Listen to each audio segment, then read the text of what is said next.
జగిత్యాల జిల్లా కేంద్రంలో స్థానిక వైశ్య భవన్లో పట్టణ ఆర్యవైశ్య సంఘం మహావీర్ ఆసుపత్రి వైద్యులు డాక్టర్ బీరెల్లి శ్రీనివాస్ ఆధ్వర్యంలో ఉచిత ఆర్థో వైద్య శిబిరం జరిగింది. ఈ సందర్భంగా ప్రముఖ ఆర్థో వైద్యులు డాక్టర్ బీరెల్లి శ్రీనివాస్ జగిత్యాల ఆర్యవైశ్య సంఘ ఆధ్వర్యంలో నిర్వహించిన ఉచిత ఆర్థో వైద్య శిబిరానికి అనూహ్య స్పందన వచ్చింది. పలువురికి వైద్య పరీక్షల అనంతరం ఉచితంగా మందులు పంపిణీ చేశారు. ఆర్థో వైద్యులు డాక్టర్ బీరెల్లి శ్రీనివాస్ మాట్లాడుతూ 30 సంవత్సరాల వయసు తర్వాత సహజంగా ఎముకలు పట్టుతత్వం కోల్పోతాయని, ఆహార నియమాలు, జీవనశైలి తదితర అంశాలు ఎముకల పట్టుత్వం కోల్పోవడానికి కారణమవుతాయని, ప్రతి ఒక్కరూ ఎముకల సాంద్రతపై అవగాహన కలిగి ఉండి పరీక్షలు చేయించుకుని తగు విధంగా వ్యవహరించినట్లయితే ఎముకలు బలంగా ఉంటాయన్నారు. ఈ కార్యక్రమంలో ఆర్యవైశ్య సంఘ అధ్యక్షులు ఊటూరి నవీన్, సంఘ కార్యకర్తలు పాల్గొన్నారు.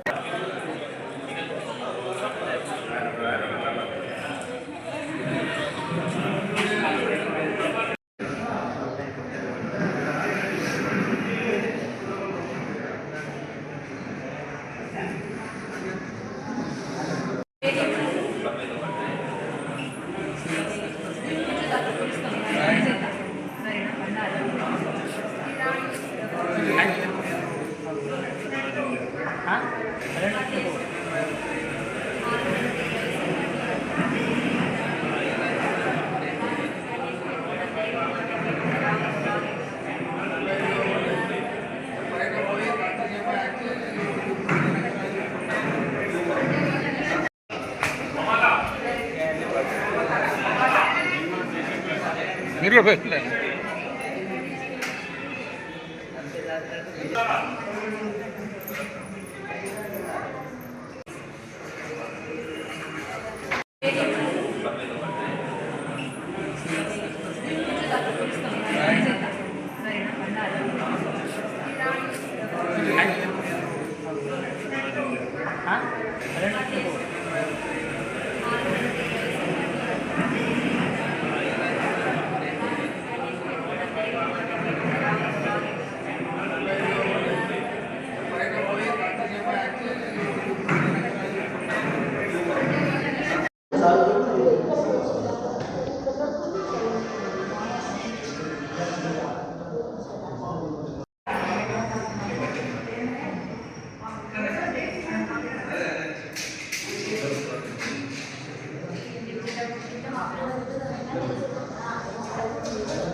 నమస్కారం అండి. నా పేరు doctor Birelli Srinivas, orthopaedic surgeon నేను మహావీర్ హాస్పిటల్లో. ఈరోజు మేము మా ఆరోగ్య సంఘం జగిత్యాల వారి ఆధ్వర్యంలో ఒక ఆర్థో క్యాంప్ కండక్ట్ చేస్తున్నాం ఇక్కడ జగిత్యాలలో. ఈ రోజుల్లో మనకి ఏంటంటే లైఫ్ యాక్టివిటీ తగ్గిపోవడం, plus life style modifications, plus diet, ఇవన్నీ చేంజెస్ వల్ల ఏంటంటే బోన్ డెన్సిటీ అనేది చాలా తగ్గిపోతుంది. మనకి యూజువల్గా ఇన్ జనరల్గానే 30 తర్వాత బోన్ డెన్సిటీ అనేది తగ్గుతూ ఉంటుంది. ఏజ్ పరంగా కానీ, చేసే యాక్టివిటీ పరంగా కానీ, మేల్ ఫీమేల్ వల్ల కానీ, ఇవన్నీ కాజింగ్ ఫ్యాక్టర్స్ అన్నట్టు బోన్ డెన్సిటీ తగ్గిపోవడానికి. సో బోన్ డెన్సిటీ చెక్ చేసుకోవడం అనేది చాలా ఇంపార్టెంట్ ఆఫ్టర్ 30. ఫిజికల్ యాక్టివిటీ ఎంత చేసుకుంటే అంత బోన్ డెన్సిటీ తగ్గడం అనేది జరుగుతూ ఉంటుంది. బోన్ డెన్సిటీ తగ్గిపోవడం అనేది 30 తర్వాత రెగ్యులర్గా జరుగుతూనే ఉంటుంది. బట్ యాక్టివిటీ అనేది పెంచుకోవడం వల్ల ఆ డిక్రీజింగ్ బోన్ డెన్సిటీ అనేది హాల్ట్కి వస్తుంది, అంటే తగ్గడం అనేది తగ్గుతుంది. సో ఇప్పుడు ఇక్కడ సత్రంలో మహావీర్ సైడ్ నుంచి ఒక క్యాంప్ కండక్ట్ చేస్తున్నాము. పట్టణ ప్రజలందరూ ఈ సర్వీసెస్ని ఉపయోగించుకోవాలి. అండ్ మా అవైలబిలిటీ ఎప్పుడు ఉంటుంది మహావీర్ హాస్పిటల్లో.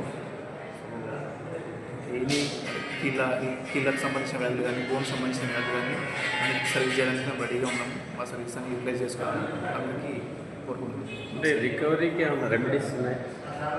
రికవరీ కంటే బోన్ డెన్సిటీ అనేది తగ్గుతూ ఉంటుందండి 30 తర్వాత, ఇన్ఎవిటబుల్. సో తగ్గిపోవడం అనేది మాత్రం న్యాచురల్. సో దాన్ని మనకు పీక్ బోన్ డెన్సిటీ అంటాం, peak bone mass. Peak bone mass అంటే మనం ముందు నుంచి మన జెనెటిక్స్ కానీ, మేల్ ఫీమేల్ రేషియో కానీ, మన యాక్టివిటీకి కానీ 30 వరకు మన పీక్ బోన్ మాస్ అనేది జమ అవుతూ ఉంటుంది. ఓకే, అంటే ఒక మనిషికి పీక్ బోన్ మాస్ అనేది 30 to 35 వరకు జమ అవుతూ ఉంటుంది. ఆ జమ అయిన ఏదైతే పీక్ బోన్ మాస్ ఉందో అది తగ్గిపోతూ ఉంటుంది. 35 తర్వాత మన యాక్టివిటీ ఎట్లా ఉంటుంది, సెడెంటరీగా ఉన్నా, యాక్టివ్గా ఉన్నా, మన డైట్ ఎట్లా ఉంది, ఇవన్నిటి ఆధారంగానే ఆ తగ్గడం అనేది స్లో అవుతుంది. అంటే ఫుడ్ హ్యాబిట్స్ కూడా దీని మీద, ఫుడ్ హ్యాబిట్స్ కూడా ఖచ్చితంగా ఉంటాయి. వాటర్, ప్రాపర్ బ్యాలెన్స్ డైట్ తీసుకోవాలి, యాక్టివిటీ ఖచ్చితంగా ఉంటుంది. ఇవన్నీ చేసుకుంటుంటేనే బోన్ డెన్సిటీ అనేది తగ్గుతుంది. అంటే వాకింగ్తో జనరల్లీ తగ్గుతుంది అంటారా? ఎక్కువ ఇది వాకింగ్ చేస్తుంటారు. వాకింగ్ చేస్తే ఖచ్చితంగా మంచిది. అంటే age criteria is made for moment. Okay, so ప్రతి జాయింట్ అనేది కదలిక ఖచ్చితంగా ఉంటుంది. మూమెంట్ ఉండాలి. ఓకే, జాయింట్ బిల్డ్ చేసిందే దేవుడు మనకు మూమెంట్ కోసం. ఆ మూమెంట్ చేయకుండా స్టాగ్నేట్ కావద్దు, సాచురేట్గా అయిపోతాయి, స్టాగ్నెంట్ ఉండకూడదు. ఉండదు. So joint life is moment.